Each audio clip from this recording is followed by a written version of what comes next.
여러분 안녕하십니까? 이재명 대표가 마침내 사퇴론까지 나오고 이 비명행사라는 그 말이 나오면서 사당화를 만든다, 사천을 한다. 이렇게 해서 이재명 사퇴론이 전 국무총리들까지도 이 말을 하면서 마침내 이재명의 수명이 다한 것이 아니냐 하는 것들의 그 여론이 이제 팽배하게 되었습니다. 이렇게 반국가 진보당 같은 이 이석희 이 후임들 이런 것들을 이제 뒷문을 만들어 가지고 그렇게 해서 이 문을 열어주는 그 민주당이 이 큰 걱정거리 이 이재명이가 죽어야 이 나라가 산다.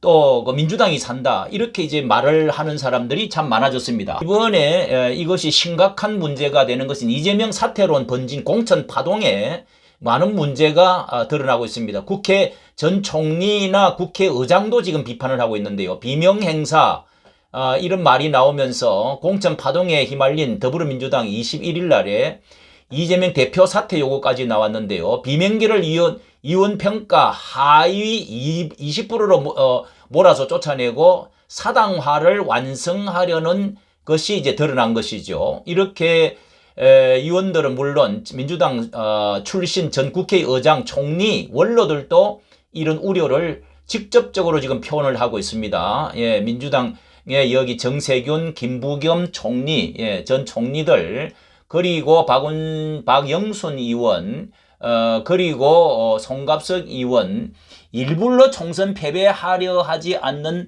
한 저럴 수가 있냐? 예, 윤영찬 의원 칼자를 주었다고 마구 베면서 고통 우는 고통 뭐 이런 이중성인 말을 할 수가 있느냐? 이렇게 15명이나 비명 찍어내기 공천에 대해서 15명이 발언하는 가운데 난장판 공천 이원 평가를 전부 다 공개하라 이러면서 이런 거 난리가 지금 났는데요. 이미 수명이 다한 것이 아니냐. 무엇보다도 이 조선일보 사설에서는요. 비이재명은 쳐내고 반대한민국엔 국회 진입 길을 터준다니. 요게 이제 반국가 세력들 이석기 그 후임들 진보당 의원들을 뒷문을 열어주어서 그렇게 해서 비례대표로 길을 털어주 갖고 10명이나 지금 이렇게 지금 추천을 이렇게 하고 해서 결국은 이런 나라를 만들겠다고 하는 것입니다. 자, 이게 의미가 크기 때문에 요약 말씀을 드리도록 하겠습니다. 예, 조선일보 사설인데요. 민주당이 총선용 비례대표 위성정당을 만들면서 이렇게 후보 10명을 당선 안정권에 배치했는데 진보당 새진보연합에 각각 3석. 예, 자, 이런 사람들인데요. 예, 이런 사람들인데, 예, 이렇게 안정권에 배치하며 진보당 새진보연합에 각각 3석, 그리고 연합정치시민사회에 4석을 보장해 주기로 했는데요. 이들은 대부분 반미 친북 세력이다. 2년 전에 21대 총선에서도 민주당의 위성정당, 더불어시민당의 33% 득표율로 17석을 얻은 바가 있었죠. 유사한 결과가 나온다고 가정하면 민주당과 연대하는 좌파 세력을 배당받은 10석을 확보하게 될 것으로 보이는데 민주당은 이와 별도로 당선 가능성 높은 울산 북구에서 진보당 후보로 단일화 하기로 했다. 이 지역은 민주당 소속의 재선 국회의원이 있는 지역인데 해당 의원과는 상의도 없이 의석을 주기로 했다는 겁니다. 이에 따라서 주한 미군 철수를 주장하고 사드 반대 운동을 펼치고 강우병 집회를 주도하고 천안함 자폭 등의 유언비어를 만들었던 반미 친북 괴담 육보 세력이 22대 국회에 두 자릿수 이상 들어올 가능성이 커졌다라고 지금 말하고 있습니다. 진보당은 유사시에 우리 국가기관시설 타격을 모의한 통진당의 후신들이다. 예, 진보당. 이게 지금 한 명 이렇게 이 정읍 쪽에 전주 쪽에 지금 또 한 사람 나와서 큰 아주 무리를 일으키고 있죠. 예. 자, 이렇게 지금 말을 하고 있는데요. 그 다음에 두 자릿수 우리나라 국가기관 타격을 모의한 이석기 후신들로 통진당은 2014년 이원정당 해산 심판 결정에 따라서 강제산된 바 있죠. 연합정치시민회의는 미국산 쇠고기 수입 반대, 제주 해군기지 반대 등을 주도해온 이들이 만든 대표적인 급진 좌파단체, 이 극자들이죠. 이들 세력 자신들 이름으로 총선에 나가면 의석을 얻을 가능성이 낮죠. 그것이 국민의 평가인데 민주당이 자신들이 위성정당에 이들을 넣어줘서 이 이재명의 입김이죠. 국회의원으로 만들어주는 것은 국민평가를 우회하는 꼼수다. 이 뒷골목으로 넣는 거죠.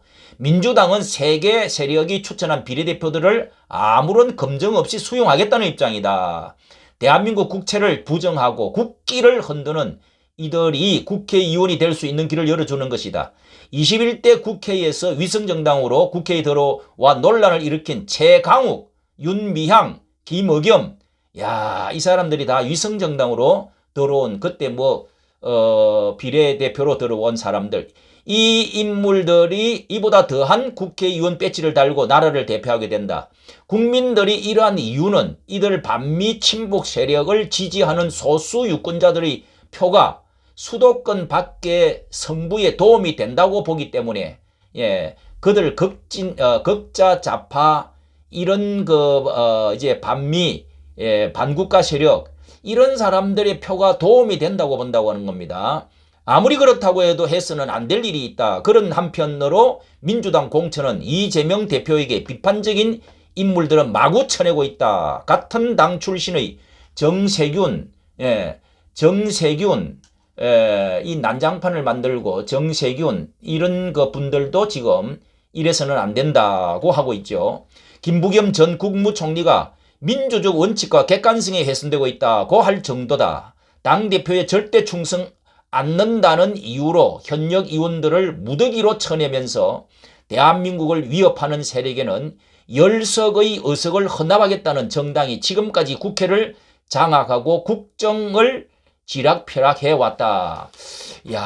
정말 극우의 정당은 왜 지금 들어가지를 못하고 있는지 정말 불을 지르고 사람 때리고 이제 쳐부수고 하는 그런 극우는 없다고 할지라도 이렇게 강한 우파를 이렇게 천명하면서 들어오겠다고 하는 데가 강화문 우파죠. 강화문 이 자유통일당 이런 당인데 진짜 이런 당이 들어가서 위성정당으로 많이 들어가서 정말 한번 이렇게 맞서 봐야 된다고 생각이 되는데 여러분은 어떻게 생각하십니까? 이까지 정치 감사합니다.